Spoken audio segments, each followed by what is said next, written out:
Hello and welcome to episode number 21 of The Pitcher or the Hitter, the podcast by the M Saber Dynasty League for the M Saber Dynasty League. I'm Cam. I'm Sahil. And wow, 21 episodes. The podcast can officially legally drink. That's pretty exciting. It is exciting. What do you think the podcast's first drink is going to be? Straight brunettes out of a bowl.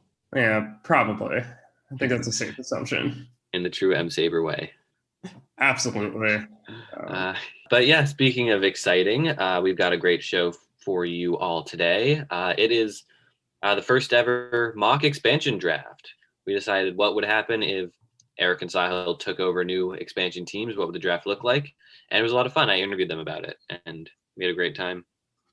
Yeah, dare I say, might be ready to take over my mock expansion team and retire to Yellow Champs.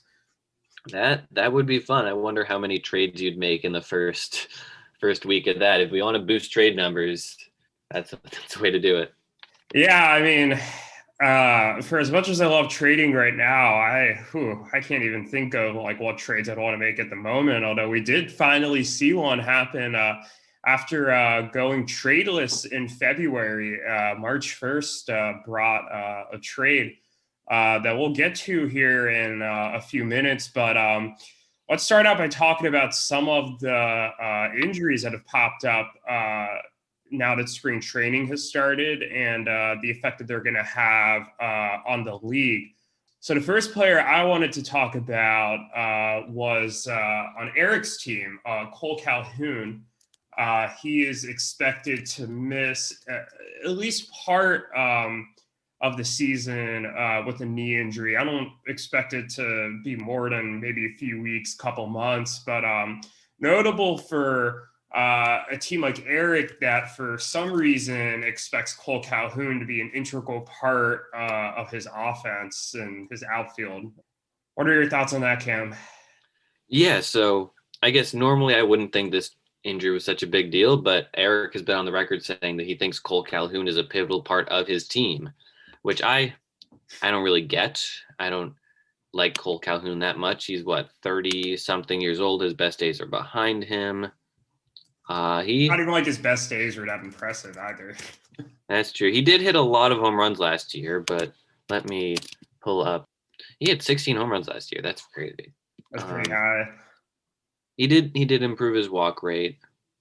So, but I mean, you can find home runs anywhere for cheap.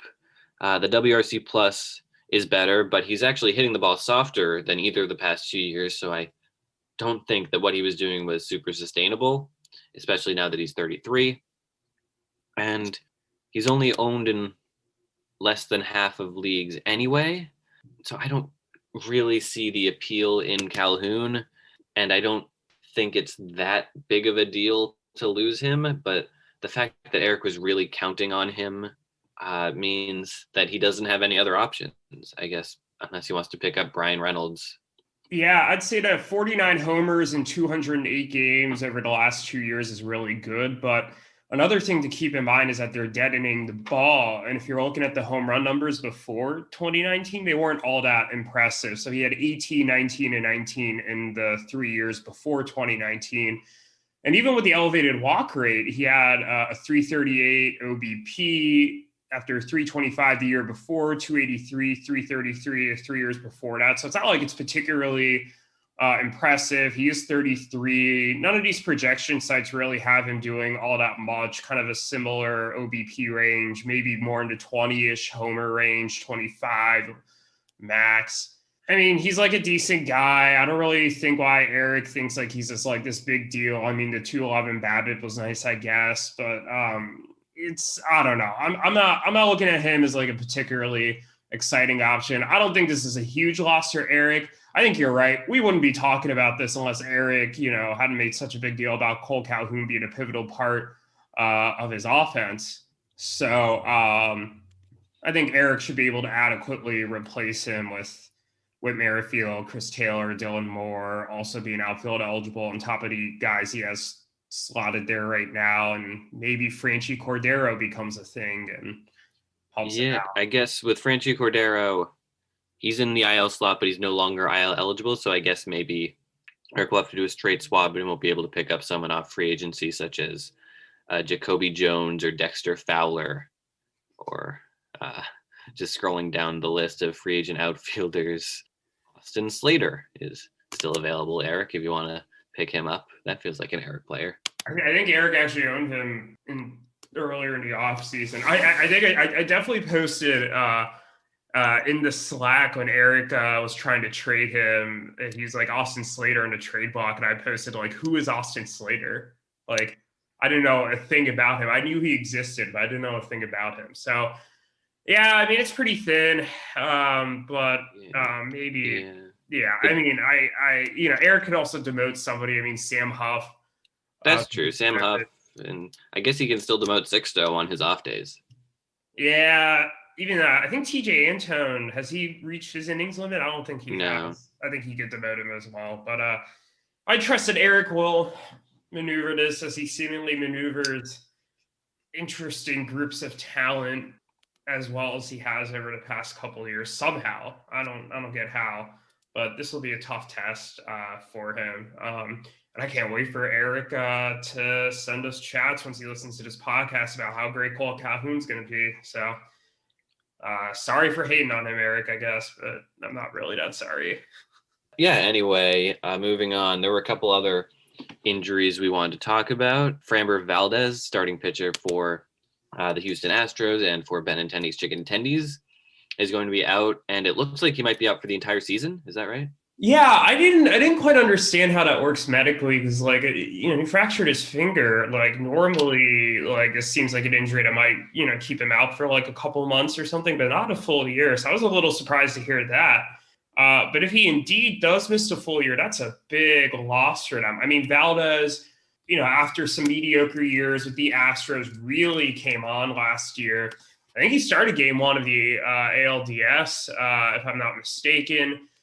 He cut his walk rate from 560 in 2019 to 204 in 2020. There's a 357 ERA, but even better FIPS and XFIPS. They were 285 and 294 respectively. I know some of the metrics didn't paint him in as nice of a picture, but overall pretty solid. He 10 games started. He averaged 70.2 innings pitched. So he averaged I guess he pitched 11 games total, but he still averaged over 6 innings a game. So especially in a COVID year where, a lot of pitchers aren't going as deep, and in a league where pitchers are not going deeper anymore generally with, the rise of bullpen usage, he was going to be a valuable asset, even if he regressed a little bit. So luckily for them, for Benintendi's Chicken Tendies, I feel like they have some decent replacements lined up. They won't be lacking in depth, but I mean, they definitely lost one of their, I think, top 2 or 3 starting pitchers in their rotation for a good chunk of the year. So that's definitely a huge loss. Yeah, I think this is even more devastating than you were saying. I'm super high in Framber Valdez. He looked phenomenal last year for all the reasons you said.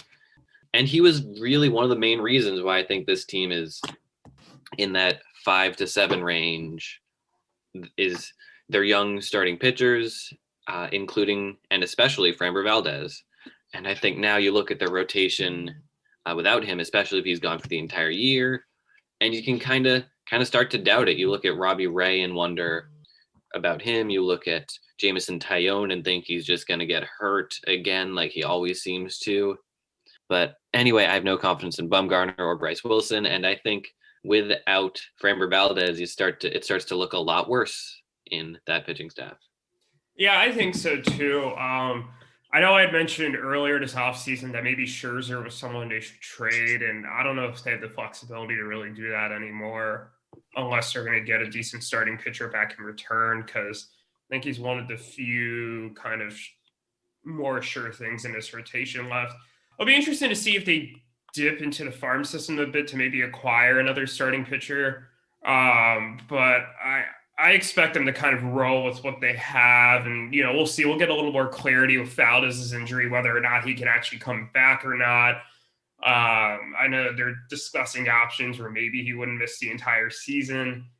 But it'll be interesting to see. Yeah, I was thinking maybe in terms of Scherzer, that he's a guy you hold on to now and just kind of see where you are in the end of June. And if you're kind of out of it, then you flip Scherzer to a contender because any team would really be happy to have him unless he falls off a cliff drastically. I agree. I mean, I know he's coming off the down year, but Scherzer, I think, is still a I mean, it top. wasn't even a down year. That's the thing.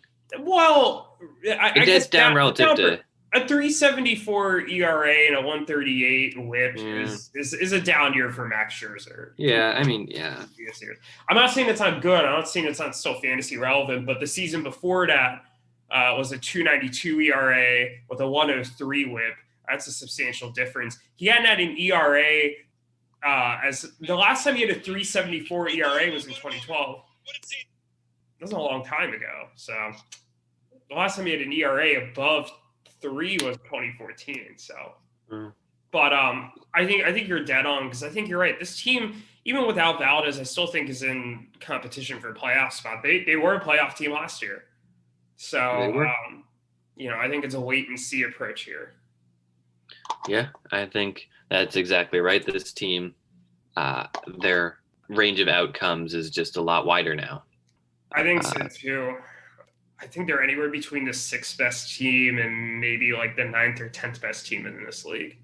And that sounds about right. But yeah, more recently, I believe it was announced on Saturday or Sunday, another starting pitcher, this one a former member of Alex and Zach's team, got injured, and that was Forrest Whitley, one of the top prospects. He's seen his stock fall a little bit over the last few years, and now he's missing a lot of time this year. I'm not exactly sure how much, and that really hurts. He may have just kind of dropped out of prospect relevance. It's a little sad. Yeah, I mean, I don't know if he's dropped out of prospect relevance per se. I think it's going to take him some time to really get back, and I don't know if he's ever going to reach his full potential because of this. I think what Connor does have going for him, and we've talked about this when we did the farm system rankings, is just he's got so many young starting pitcher options. You know, Tristan McKenzie, Spencer Howard, Nate Pearson, Luis Patino, Michael Kopech are all sitting on his minor league roster, DL Hall as well. Not to mention all the guys sitting on his major league roster like Jose Barrios. So I think we knew that not all of these starting pitchers are going to pan out. Some of them are going to be flops. Some of them are going to be decent. Some of them are going to be aces. So I think that Connor should be able to weather the storm. I don't think he was necessarily counting on Whitley this year to be a major force in his rotation. He's got other arms that will carry that mantle and other arms that I think we all projected to be just a bit better from his minor league system this year, like Tristan McKenzie and Nate Pearson, for example. But definitely a big loss. And also a big loss when you consider he acquired Forrest Whitley from Eric along with Jonathan Stever in August of 2020 for Pablo Lopez, Edward Cabrera, Hunter Bishop, and a 2021 third-round pick. Imagine if Pablo Lopez is sitting in that rotation right now instead of Forrest Whitley. I think Connor would be a lot better off. That's a great mid-rotation starter to have. So tough loss for him. I get why he gambled on the upside with Whitley there, but injuries for pitchers just suck. They really do. God, they say there's no such thing as a pitching prospect. That's why I only have 2 or 3 of them. It can be scary, and I've already traded away Forrest Whitley. Alex and Zach traded him, and Eric traded him. So he's been on the move quite a bit because I guess a lot of people were unconfident in him already, and now this just and it just kind of feels like a nail in the coffin to me. Yeah, I feel like for every Sixto Sanchez that kind of comes up from being injured for a couple of years and like figures out how to come back and be effective, you have a guy like Whitley whose career just gets derailed. So really unfortunate to see, and hope for the best for him. Quick side note, I don't really want to go too much into him, but one of the starting pitchers he did trade away recently, one of your few pitching prospects, Clark Schmidt, is dealing with some elbow injuries, at least a week away from throwing as of today. Likely won't be available for the first few weeks of the regular season. I'm sure Eric was probably counting on him at some point to, be part of his rotation. But I'm assuming he wasn't expecting him to be a major force from the get-go. So that's definitely something to monitor as well to see if this is an injury that really lingers with him or keeps him out. Because if he's able to stick in that rotation for the Yankees, which I think he does, I don't think there's a whole lot of competition. He could be a force. I think so. And I mean, I got Andrews 2022 second for him, so probably the 13th to 15th pick in the draft, which I feel seems to be fair value. But yeah, it's just pitcher injuries, man. You can't trust him. Yeah, that's why I stockpile as many starters as I can. Yeah, that's right. And yeah, I guess moving on, we had our first trade in a month. Yeah. I'm very excited, to announce that. It feels like a big trade now. 2 months ago, it would not have felt like a big trade just because of the deals that went down. But the fact that it was kind of, well, I guess it didn't open the floodgates, but it was a trade. We finally saw a trade. That's awesome. But Bo with the Flow traded Marcus Semien and Jared Oliva to EBO for my 22 first rounder, Bayron Lora, and Cade Cavalli. So I guess I know we mostly agree on this trade, but Sahil, why don't you break down what you think? Yeah, you know me. I've been singing EBO's praises all off season. I think the reliever strategy is a little risky, but I think generally I've liked the moves that they've made. I don't like this move for them. Marcus Semien is just I'm just not that big of a fan. And you look at 2019, he had a great season there. Nobody's going to deny that, right? He had a 138 WRC plus. But he's never had a WRC plus higher than 98 in any other year in a career that started in 2013. His OBPs are not particularly high other than 2019. His highest is 325. So he's not really an asset there. He might actually be a little bit of a liability. I'll admit that the speed's pretty decent, 10 to 14 stolen bases between 2015 and 2019. His power's been pretty inconsistent, though. He's traded off he had 15 homers in 2018, playing 159 games. That jumped to 33 in 2019 in 162 games. So I expect the power output to be a little bit in the middle there. So if you're looking at him as like a 20, 25 to 10 player, that's not that bad with a 320 OBP. And I guess he's going to get second base eligibility playing for the Blue Jays, but they gave up a lot to get him. Your 2022 first, like I get it, is probably going to be late in the round. But your 2020, your first round pick this year, which was 9th overall, which I think roughly is going to be around the range that you will pick again next year, was Garrett Mitchell. Garrett Mitchell's a pretty solid outfield prospect. And Heston Kjerstad was picked right after that. Nick Gonzalez won a pick before that. And I think that there's going to be a little more predictability in terms of what next year's draft is going to look like. So that's a little baffling to me. I know they have a lot of picks still in the first round, but from a value perspective, that's still a very valuable pick. Cade Cavalli was the guy they just drafted that they Zane was on this podcast calling him the steal of the draft or one of the steals of that round. So I'm a little surprised that he traded him away this early. And Bayron Lora is a guy I know that they really like, and I really like is a little bit of an underrated prospect. I will say I like Jared Oliva quite a bit. I think that he has an interesting profile at the speed, should get a lot of playing time with the Pirates, but I don't think he moves the needle to the point where the return that they gave up should have been this large. And one last thing I'll point out before I hand this over to you to discuss, Semien was traded earlier this offseason. You traded him in November for Tanaj Thomas and Anthony's 2021 third-round pick. The only thing that's changed with Semien since then is that he signed with the Blue Jays, and it looks like he's going to get second base eligibility. So I don't know if the values have changed. The one thing I'll say in EBO's defense is they did probably need another backup infielder, just the way their depth lines up. They have two very good shortstops in Story and Turner, but they didn't have a backup at second base. They have LeMahieu there right now, who's obviously great, but they also didn't have a backup at third base, was Rendon. LeMahieu is functionally playing that role because he's eligible across the infield. So I think that acquiring someone like Semien was the right idea, but the price was not right. I'll let you weigh in now, Cam. Yeah, I mean, I think Semien's value is a tiny bit higher than he was when I traded him, just because he's going to get second base eligibility now. And I get that they needed a second baseman, but Semien is just not that good. He was bad this year. He's been not a good hitter any year except for 2019, and that was just there was a weird ball in 2019. And yeah, I like the players they gave up, and I don't like the players they received. Jared Oliva doesn't move the needle at all for me. I don't really care about him.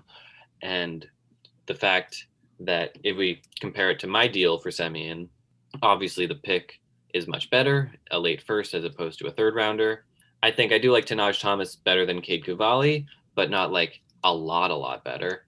And then Bayron Lora is really good. I'm high on him. He's super young, one of the best international prospects from the previous year's class.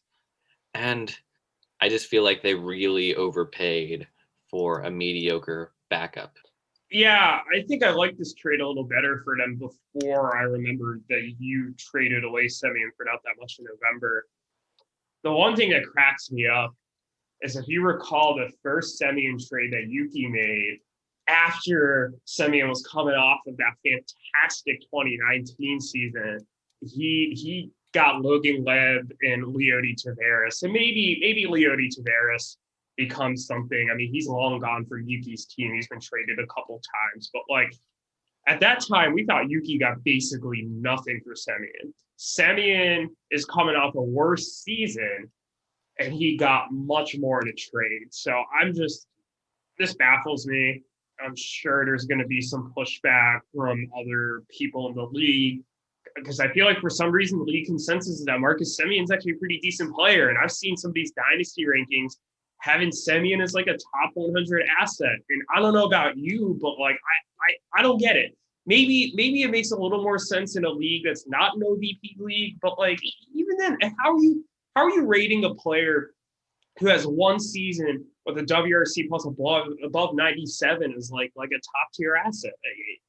I don't get it. I mean, does his 10 stolen bases matter that much for his profile? Like, I don't know. I mean, I haven't seen him ranked in the top 100 anywhere, but I can't imagine why. I think I know Eric disagrees because he likes Leody Taveras, but I think I got more for Semien than I gave up to get him, and it's I don't get it. I don't know why. And we know Yuki was undervaluing him at the time, but it's like, where's this love coming from? You know? I want to show you a comp here. I know we're not doing a seasonal league, we're doing a dynasty league, but Fangraphs posted the shortstop ADP market report on February 23rd. So this is basically where Semien and the other shortstops are being drafted kind of relative to each other. Marcus Semien has actually basically identical ADPs to Carlos Correa and Tommy Edman. I don't know about you, but I would much rather have Carlos Correa than Marcus Semien. Yeah, I mean, I don't know why you mentioned Edman because I don't really have any sort of interest in him. I don't think he's a good name, and I wouldn't have any interest in owning him. But yeah, Carlos Correa, God, I know he's been down a little bit, and he is an Astros hitter, so you don't really know how he's going to perform. But I mean, if you were to offer me Carlos Correa for Marcus Semien and a first rounder, I'd still do it. Yeah. I mean, I'd rather have Correa than Semien in a first rounder. I mean, you would have to add a lot more to Semien for me to take that. I mean, I'm the one who owns Correa, so I might be a little biased there. But a couple more names I just want to point out here. Would you rather have Marcus Semien or David Fletcher? David Fletcher, but I did have to think about that one a tiny bit. David Fletcher is being drafted 104 picks later than Marcus Semien. Really? Yeah, he's averaging 230.38 ADP. Man, yeah, someone in some league out there is going to reach on Marcus Semien because ESPN told them to. It's not going to be me. He's on my do not draft list this year. I think the price is going to be too high. It might drop to a point where I'd be interested, but it is way too high now. And yeah, I don't think this is going to work out as well for EBO as they think. But well, all right. Anything else you wanted to mention before we head into our segment? Um, yeah. We're going to take a quick break, and we'll be back with you and Eric to discuss that draft, the mock expansion draft. We'll be right back.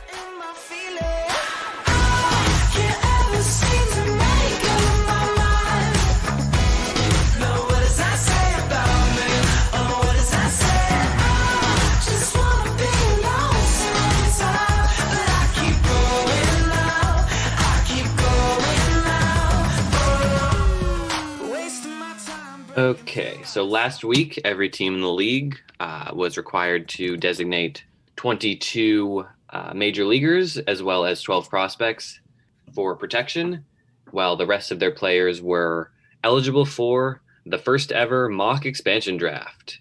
And Eric and Sahil chose those teams, and we brought Eric on, and I'm going to be interviewing them about this draft. So first of all, how are you doing today, Eric? Great. How are you guys?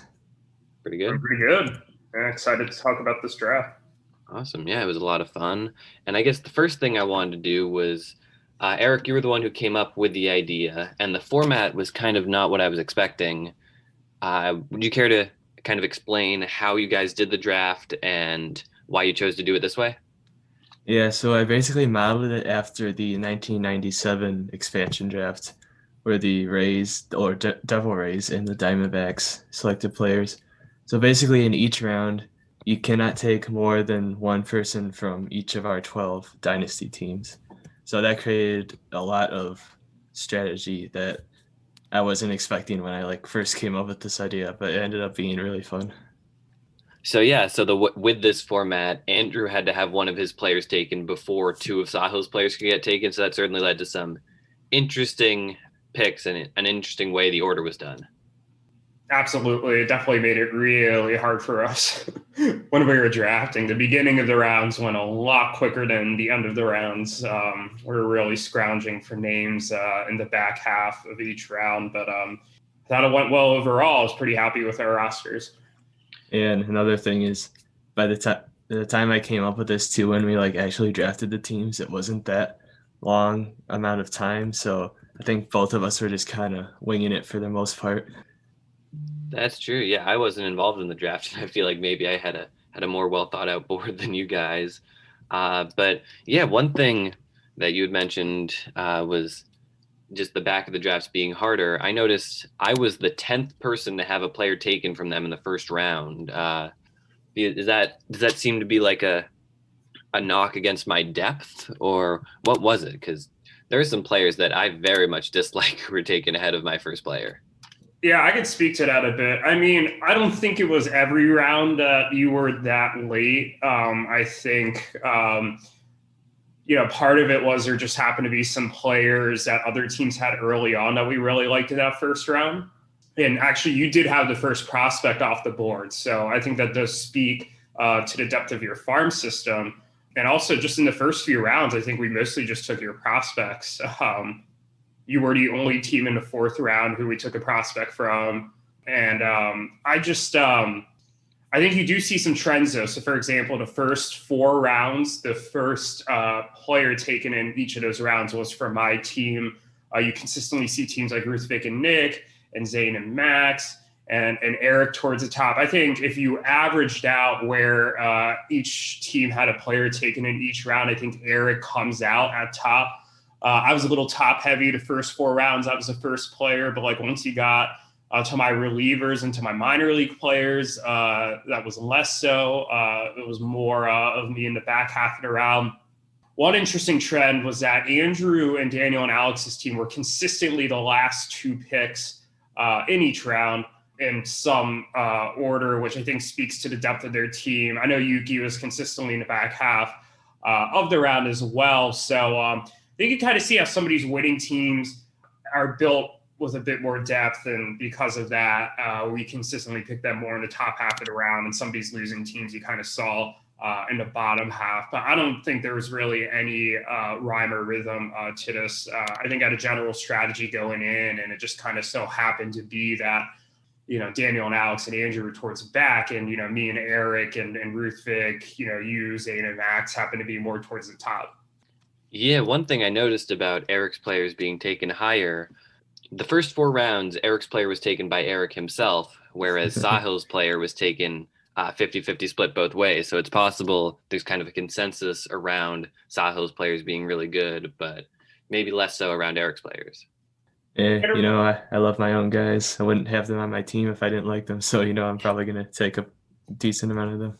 Yeah, I think there might have been a little bit of an Eric bias. Like, for example, I would not have taken CJ Crone with the second pick in the 4th round. I think he should have been taken much later.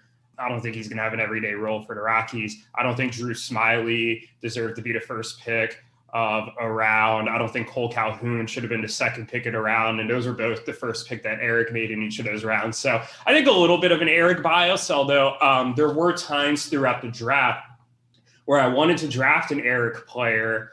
And there was a couple of them who went undrafted. I think TJ Anto might have been one of them, where it's just because Eric took somebody beforehand. So I still think there was a lot of interesting pieces he had, but maybe I disagree with some of the picks that he actually went with. I agree. If I was an expansion team, I would have tried to get Antone for sure. I'm, as a Reds fan, very high on him. And yeah, I guess before we go into some of the picks specifically, I wanted to ask each of you what your strategy was going into the draft. What were you trying to think? Trying to put yourself into the mind of an expansion team that probably no matter what isn't going to be competing this year or next year, or are you just kind of trying to find best player available? Yeah, I can start out with that. I look at everything in terms of value. So I was looking at this more in terms of like an expansion team, but me running the expansion team. And you know me, I like to trade a lot. I'm not necessarily going to have all these guys on my roster, especially on a winning roster, but who could I take that would have the most value for me either to keep or to trade away for assets that I like? So a hierarchy kind of developed where it was like, first was like young major leaguers who I thought I could really develop and have on my team long-term.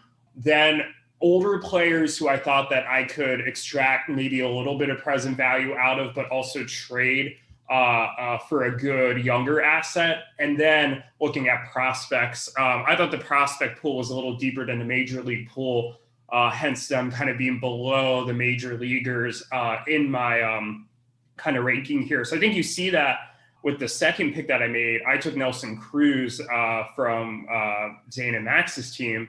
And if I was an expansion team, I'd have no intention of keeping Nelson Cruz. But at this moment, Nelson Cruz is one of the best hitters in baseball. So if I was a normal expansion team and we were doing this for real, I would draft Cruz at the expectation that I would have a deal lined up on draft day to ship him off to someone like my team or EBO or Eric for a prospect or two or a pick or two and get some value that I wouldn't be able to get from this draft otherwise. Because if we're assuming that those players are protected and I have to trade for those players, that means that those players are better than who's available in this pool. So I think that was kind of my general strategy. I'm curious to hear your thoughts, Eric. Yeah, it's kind of mine as well. I mainly just focus on upside. I know it's up with the exception of, if Cruz didn't go with one of your first 2 picks, I definitely would have took him on the 4th pick. But I know a lot of people are high on Cease. Well, not a lot, but I know Grandal said some really nice things about him. People think Montgomery and guys like Malley could break out this year. And I noticed generally there were a bunch of pitchers that I think had decent upside, like a lot more than the hitters. I feel like the hitter pool wasn't great, except for like maybe the first few, like Mancini, like JD Davis, Nelson Cruz, Hunter Dozier. Yeah, and I definitely wanted to get a lot of prospects I like too that had some upside as well. Mm-hmm. I thought it was definitely interesting the order some of the players went, and I know we had talked about Nelson Cruz specifically as a guy that you draft to trade to Sahil for a couple guys. You'd make out like a bandit in this deal. But yeah, let's go into the draft itself. So Eric, with your first pick, you took Trey Mancini, which I found really shocking because he would have been 4th or 5th among Sahil's players on my board. So I was, I guess, a little surprised to see him go 1-1. I guess, why was he at the top of your board? Yeah, I just think Trey Mancini has the highest upside out of anyone in the class because we saw what he can do 2 years ago. And he had like 30 home runs, something like 100 runs, 100 RBI, and a really high OBP. And I don't just looking at the other hitters. I mean, some of the prospects could like definitely eventually get there, but he's already done it, and the cancer seems to be past him. Hopefully, Yeah, hopefully he's got that upside. And then Sahil, the number 2 pick was even more surprising because it was someone who was not on my board at all. It was Hunter Dozier.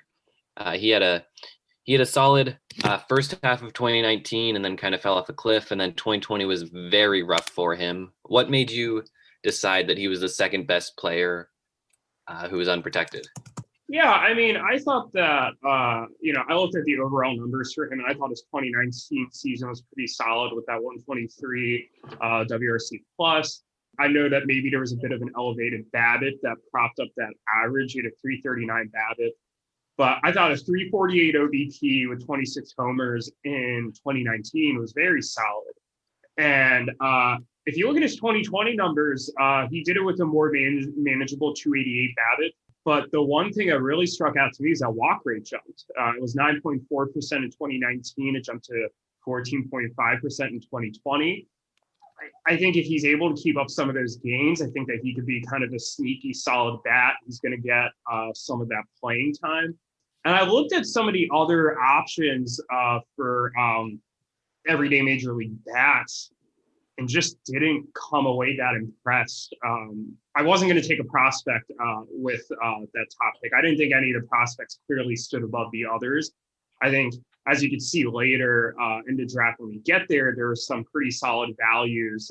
So I was more focused on taking the major leaguers this early. And I ultimately felt that Hunter Dozier was probably the best combination of youth and upside, and that he's going to get consistent playing time. I will say, though, that I don't think he was the second best bat. Had we been able to take anybody in the pool, I definitely would have taken one of my players, either Urquidy or Sean Murphy or JD Davis. I have my 4 non-reliever major leaguers that I left unprotected at the top of the board, maybe partially because of bias, but as you see here, they were the first 4 players taken at the top of each round. So I think that speaks volumes about those players and their talent. So that's why I went with Dozier with the second pick. I certainly get that. You said he had the combination of youth. He is going to be 30 in August, so I wouldn't really say that that was a good reason, but as long as you're happy with the pick. Moving down the board, though, with the 4th pick, or Nelson Cruz was taken 3rd, and then with the 4th pick, Eric, you took Dylan Cease as the first pitcher off the board. I guess going back to your strategy, what do you like with Dylan Cease, and how important did you think pitching was to drafting a new expansion team?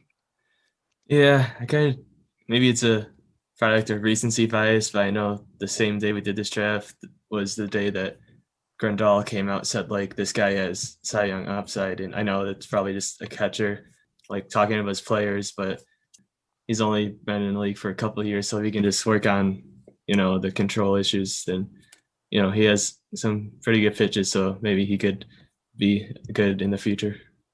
Yeah, for sure.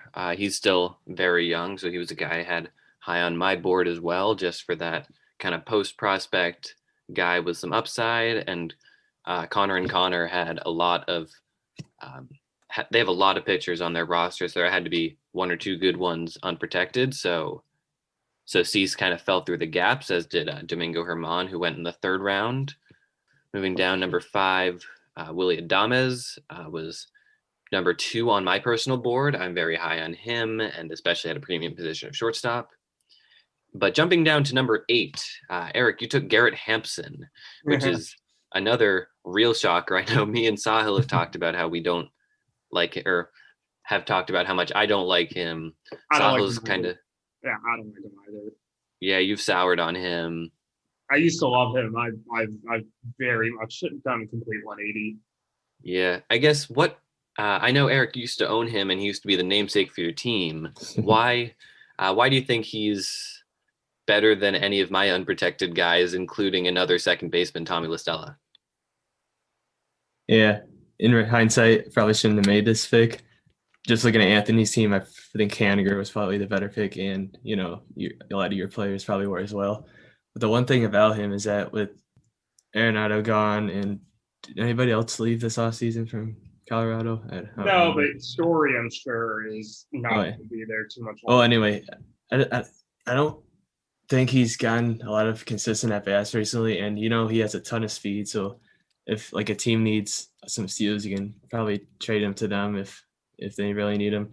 And the fact that he hits in Colorado, you think if he gets consistent playing time, I think he could do some damage at the plate as well. Yeah, I think.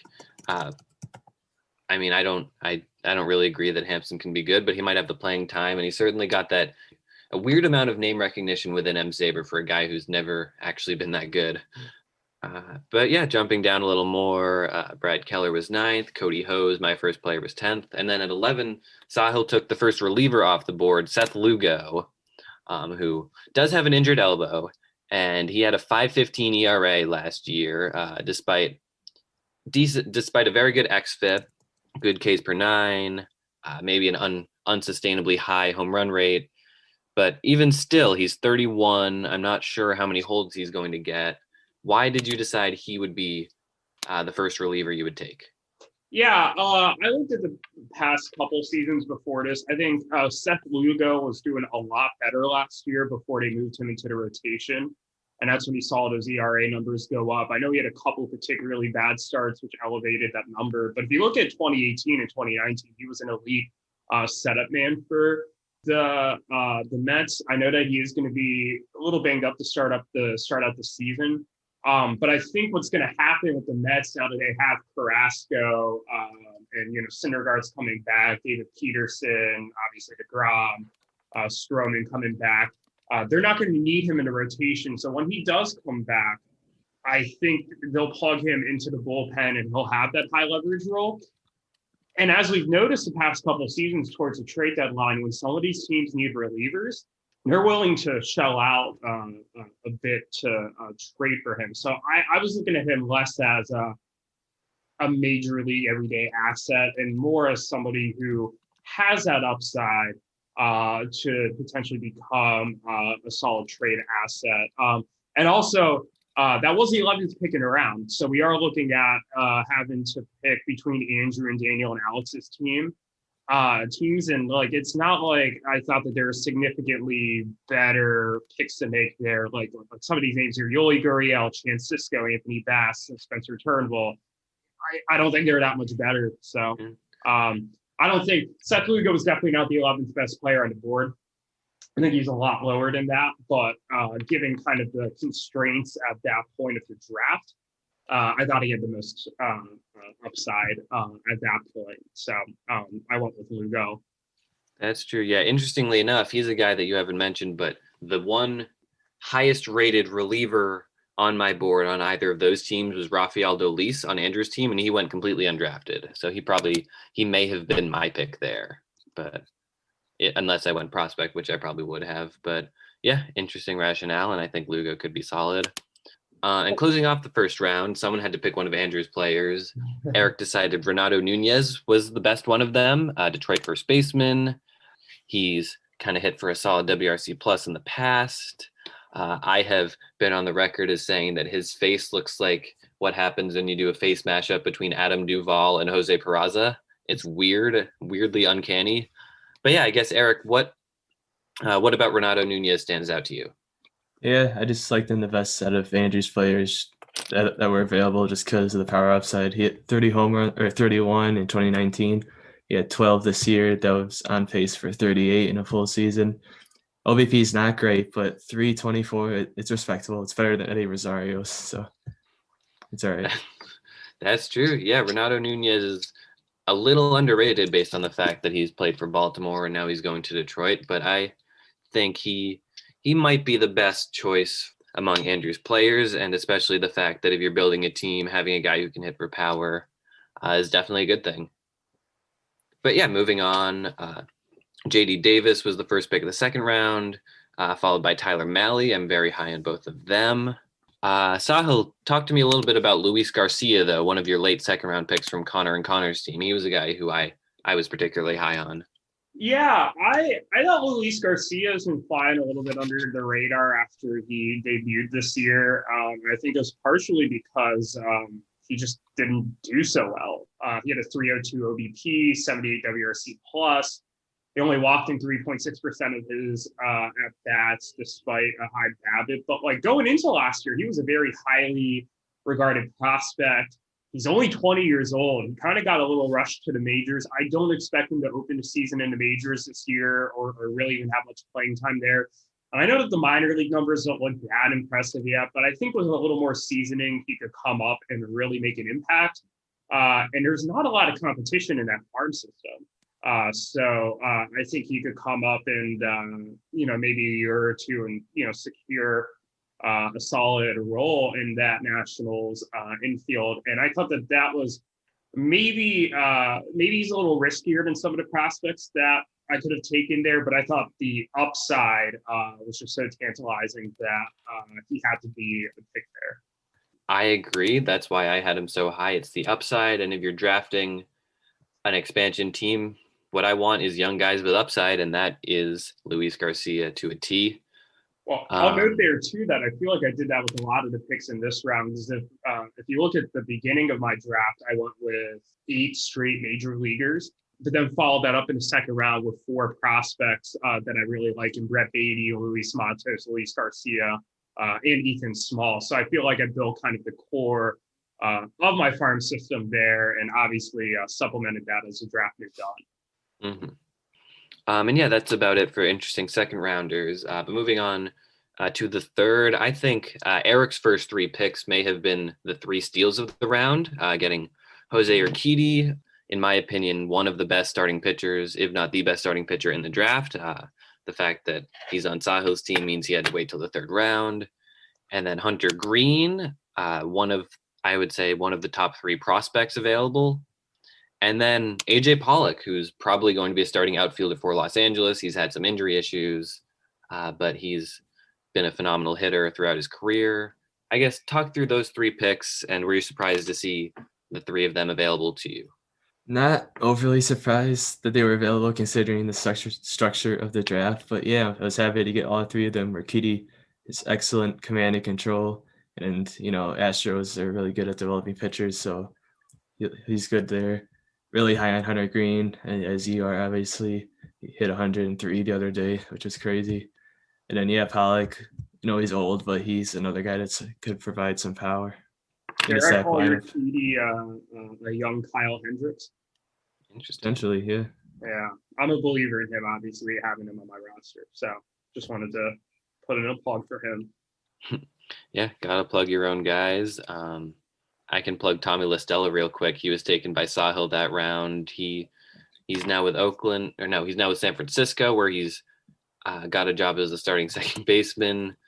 And each of the past 2 years, it's like he's flipped a switch. When he's been healthy, he's been hitting the ball very hard. So I like him a lot as a bench bat for any team. And yeah, moving on to the 4th round, the number 1 player overall on my board was Sean Murphy. I would have taken him number 1 overall if I had the number 1 pick. So seeing him fall all the way to the 4th round, I guess before I figured out how the draft worked, it was a huge shock to my system seeing him 37th overall. But I guess, Sahil, talk me through what you like about him and why you think he was your 4th player off the board. Yeah, well, I'm obviously a little biased towards Sean Murphy because I do own him, but I think him and Will Smith are the 2 young catchers right now in the major leagues. And I think Alejandro Kirk is also up there, who I think are kind of that next generation of solid young fantasy catchers. You're not going to mention Adley. You're going to mention Alejandro Kirk before Adley Rutschman, Joey Bart, some other guys. Well, these are guys that are in the majors. Adley Rutschman and Joey Bart, I obviously think are part of that group. But Bart's in the majors. I forgot about that. I forgot that Posey didn't play this year. All right, well, let me say this. I think Adley, Will Smith, Sean Murphy, Alejandro Kirk, and Joey Bart, I think are going to populate top 5 to 10 catcher lists for the next 5 to 10 years. And just comparing Sean Murphy to Will Smith, I think that's an easy comp. Sean Murphy, I think, is a year behind Will Smith in terms of his development, but he was a higher ranked prospect. I think Murphy had a 364 OBP in 2020 at a 17.1% walk rate. That's fantastic. I think he'll hit 20 homers. Hit a 136 WRC plus 2019, 132 WRC plus in 2020. So I'm really high on him. I think part of the reason you saw him slip in this draft, though, was less about his talent and more about some of the other catchers that were available. So Christian Vasquez was available. I actually also drafted him later on just to get a second catcher because I was like, I could flip him for a lot because I think he's a top 10 catcher in baseball right now. Mitch Garver and James McCann were also available. I know Eric took Mitch Garver late. I considered even taking a third catcher just to flip. So, and even some of these catcher prospects that were available were very solid. So, personally, I would have taken Sean Murphy as one of the top 4 players off the board. And I was incredibly happy to get him with the 4th pick. But I thought, given the availability of catchers, if I wouldn't have ended up with Sean Murphy and would have ended up with Christian Vasquez as my starter instead, or Sam Huff, James McCann, Mitch Garver, I think I would have been just as happy. So kind of a rarity where you see more depth at catcher than some of the other positions, but I think that's just exactly what you saw here. So I'm incredibly happy to have him. I think that he's my best young bat on this roster. I think him, JD Davis, Yandy Diaz, Mitch Haniger kind of form a solid core. Yeah, that's kind of my logic with him. I think Sean Murphy is going to have a breakout year this year, just as a side note. I think he's going to be really, really good. And I think he'll be, at this time next year, he'll be ranked as a top 5 dynasty catcher. I think he might be top 5 right now. Sean Murphy? Yeah, top 5 dynasty catcher right now. I think so. I'd say that because I think some of the other very solid names are a little older. You know, Sal Perez and Yasmani Grandal are on the wrong side of 30. Wilson Contreras is approaching it. So I think an argument can be made that Sean Murphy's top 5 right now. But I think people want to see a full year of him and not just like a 40-game stretch and a 20-game stretch before maybe making that claim. But I think the upside is easily there for a top 5. He was a 55 FV on Fangraphs as a prospect. He was ranked as high as 40th on their list. So, I mean, there's a lot to like. Yeah, for sure. Moving on down the end of the 4th, beginning of the 5th round was when a lot of relievers started going off the board. Alex Reyes, Chad Green, Giovanni Gallegos. But one reliever that I wanted to talk about was a player taken from me who was on the Reds by Eric. That's Amir Garrett. And he, unless I'm missing something, seems to be the first reliever taken who has been designated as the team's closer, or who is at least assumed to be the team's closer. And I guess, were either of you looking at, when drafting relievers, saves and holds opportunities as a way to get this expansion team to cheaply win some categories and hopefully win some games in their first season? And what were you thinking, and why was Amir your pick here? I wasn't really thinking about winning now. I was thinking about guys that could get saves that I could flip to other teams in the season. And yeah, I think Amir is one of the best options out there for saves. And, you know, I like him as a person, especially when he the whole Padres dugout. I like him a lot for that. But yeah. I could speak to that a bit as well. I mean, I think my goal is just to kind of take some of these best relievers on the board for like the same reasons Eric did, to be able to flip them. But I thought Alex Reyes is a young pitcher with a lot of upside who's been ranked as like a top like 10 to 20 prospect in the past, I believe.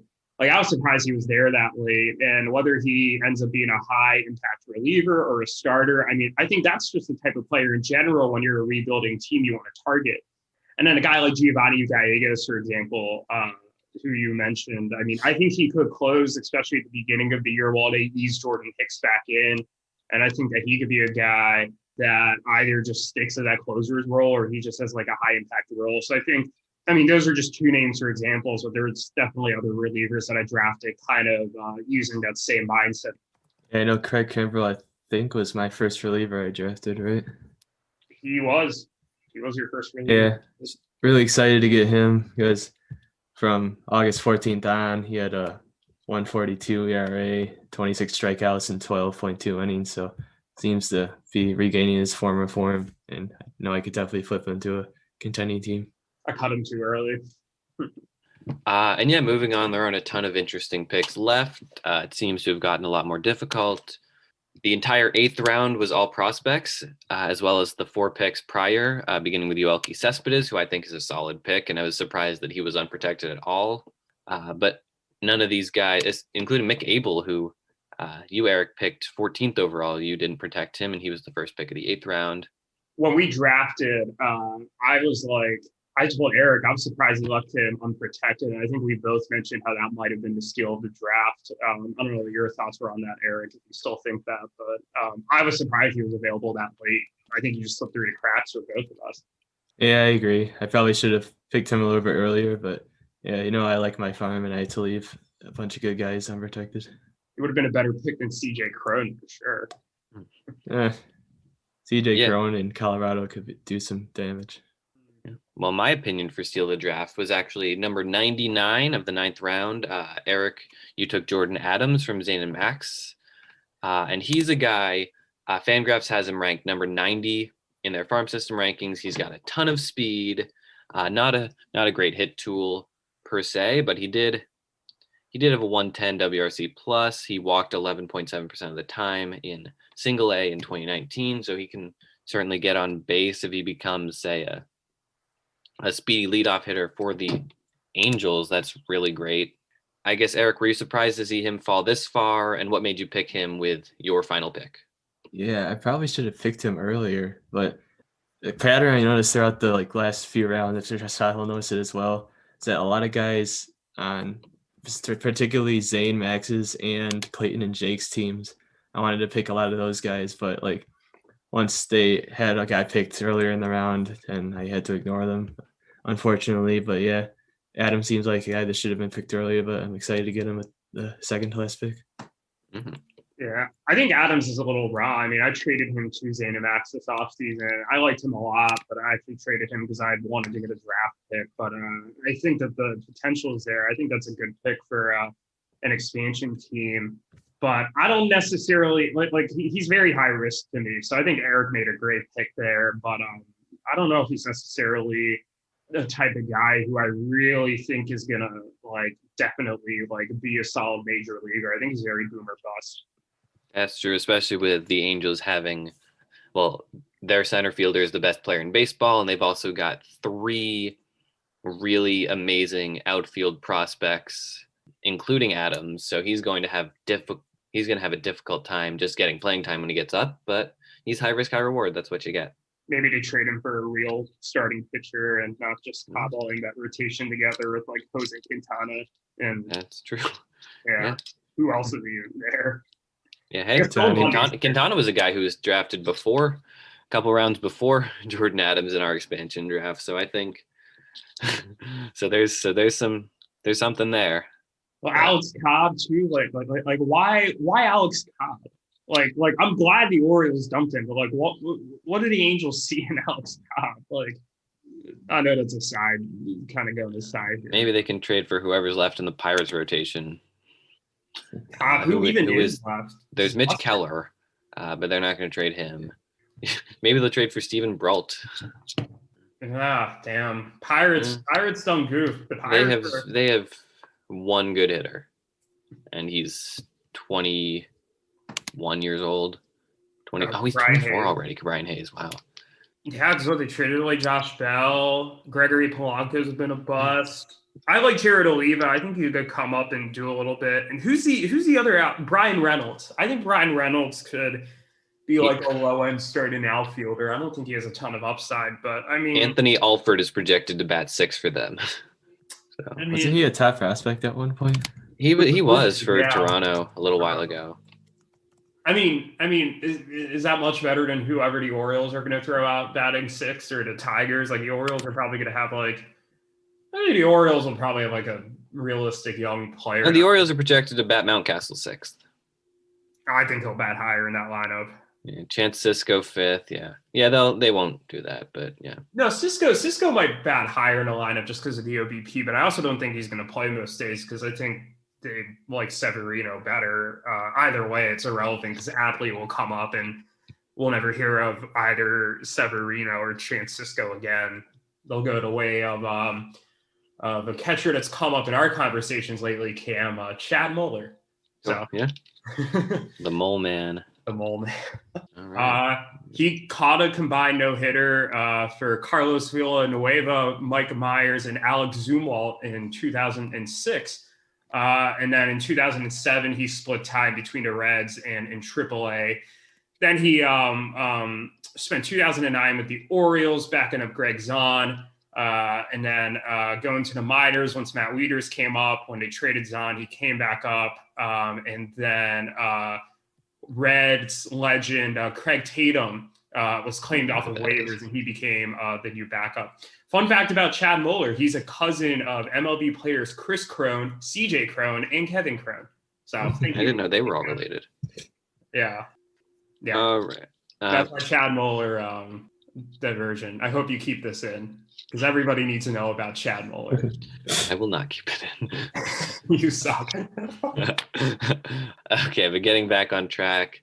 So Sahil, you had the final pick in the draft, number 100, and you chose another player. I don't remember if we talked about him on air or off air, but Shogo Akiyama. Last year, first of all, he was picked 4th overall, which was a reach at the time in our draft, not in real life.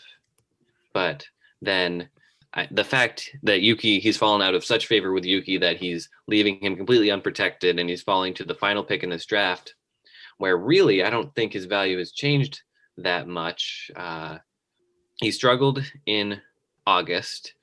We learned very quickly that he can't hit for power, but he was just getting acclimated to America. It was a weird year, and the second half of the season, he was hitting leadoff, and he had a on-base percentage well in the 400s. I think he's a guy that could be valuable as a bench bat to see what he does, especially if you're a rebuilding team.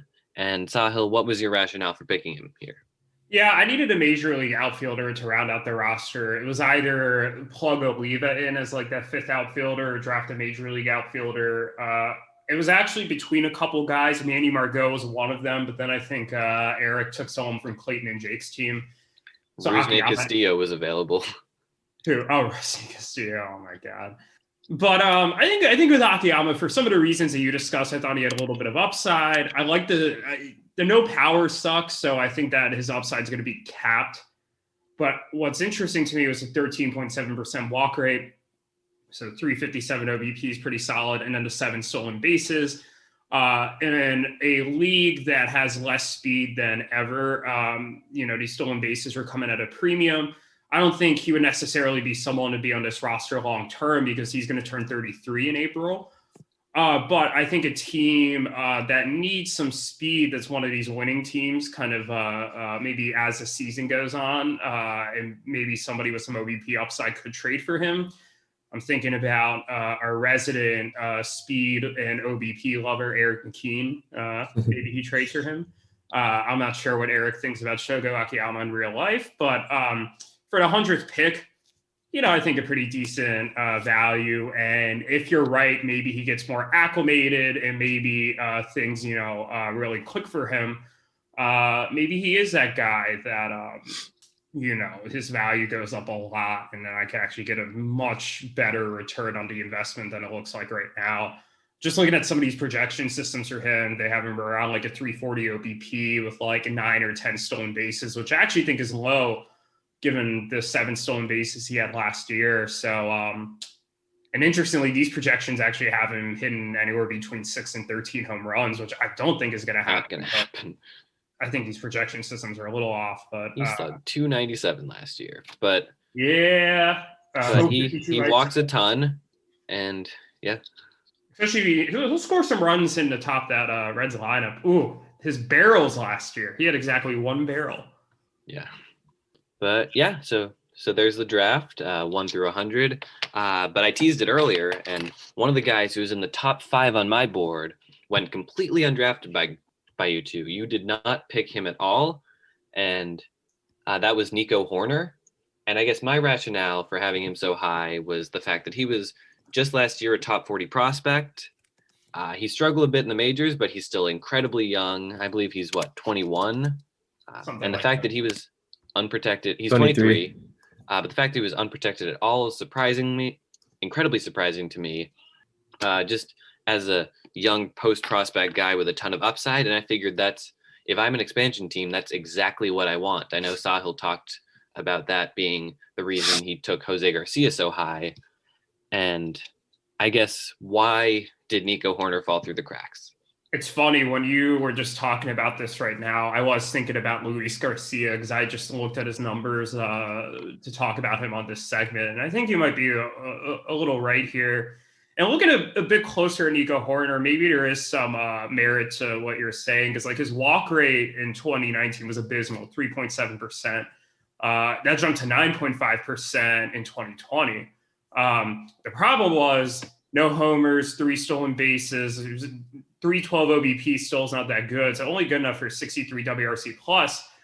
And I don't know if the bat's ever really just going to play in the majors. Like I think that he has the floor of a utility player in the majors. I just don't know if the upside was all that high. I mean, I'm even looking at the projections for 2021 that are listed on Fangraphs, and like they're all like 320-ish OBP with like 5 to 9 homers and 9 to 11 stolen bases. Like that's just not a great fantasy profile, especially in a league where OBP is is the category and on average. I think in hindsight, maybe I would have taken him, kind of gambled on him late, but I don't know. I'm just not that big on Nico Horner. Maybe it's because Clayton and Jake have been trying to sell him to me a bunch, and I've just been unimpressed when they try to offer him to me. Maybe I have too high standards, but I think you're right. For an expansion team, he's probably someone that should have been on that list.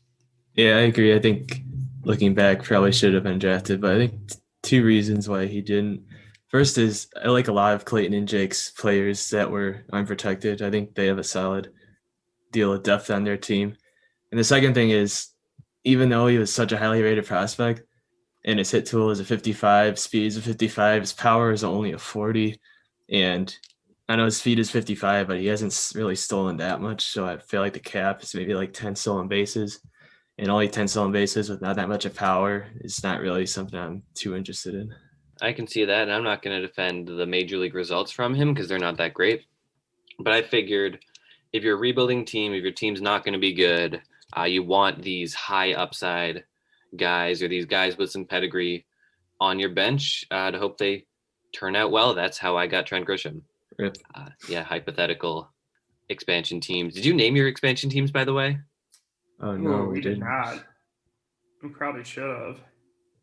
Are we imagining these to be owned by specific people who aren't you, or are we imagining that the 2 of you just own 2 teams each now? I'd like to think Sully would have taken over one of these teams. I'd love to get him in the league at some point.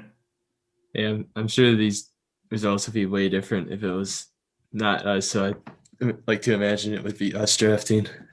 Yeah, what if Eric and I were like, well, we're done winning all these championships. We want to let somebody else do it. So we're just going to take over 2 expansion teams and just try to work our way back up to the top.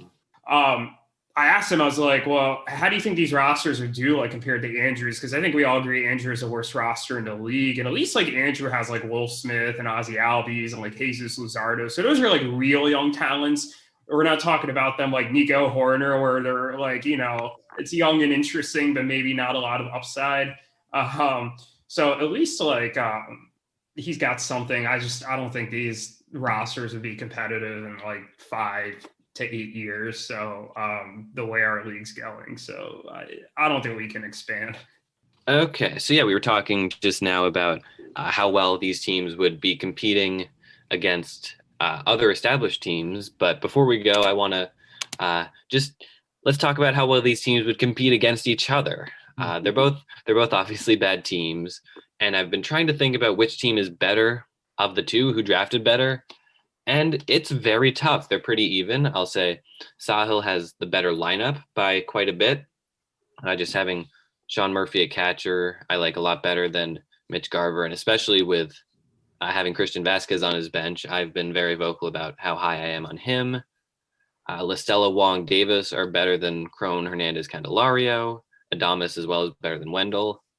And then you look a little further down. I like Akiyama. I like Cruz. I even like Profar a little bit. But then you look at the pitchers, and I think Eric wins there. He's got Dylan Cease, Tyler Mahle I love, Jose Urquidy. And then in his bullpen, he's got Kimbrel and Amir Garrett and Chad Green as well. And yeah, and where Sahil's pitching's a little bit worse. His best starter might be Brad Keller, who I like. And Eliezer Hernandez is interesting. Domingo Herman is interesting, but none of those guys are as good as Eric's. And then I guess looking at the prospects, I would say Eric wins there too. I like Cody Hose, Clark Schmidt, Hunter Green, Brian Rocchio, and then Yoelqui Cespedes is a guy that I like. And then Jonathan Hernandez feels like an Eric guy who's a young reliever who hasn't pitched enough innings to be forced off the prospect roster, but he can kind of shuttle him up and down. He was the guy I traded for Robinson Cano, actually. Oh yeah, yeah, I like him. He feels like your type of guy.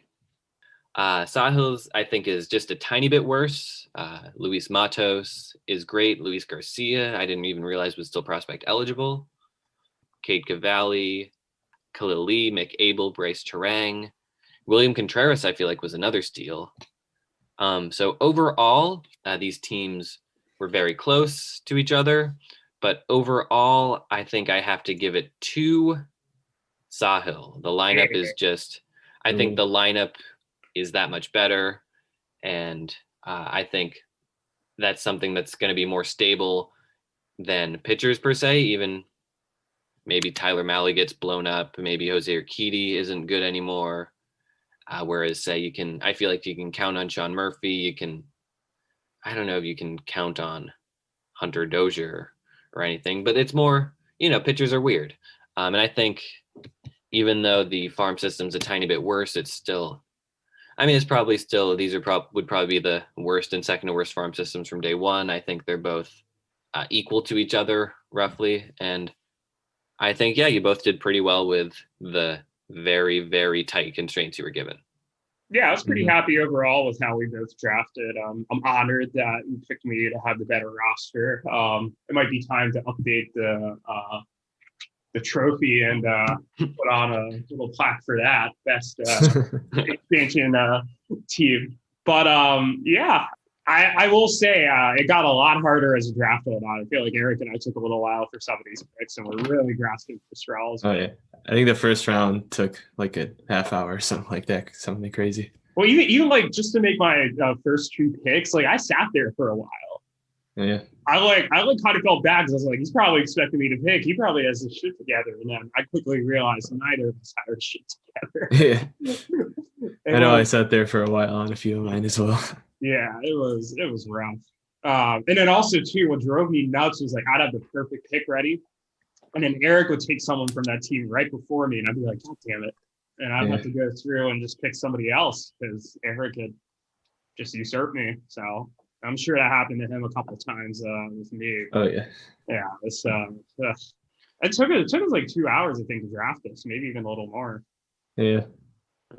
All right. Yeah. Thank you both again. It was fun to do this as an observer, and best of luck to both of your new fake teams. Yeah. Thanks for having us on. Big fans of the podcast. So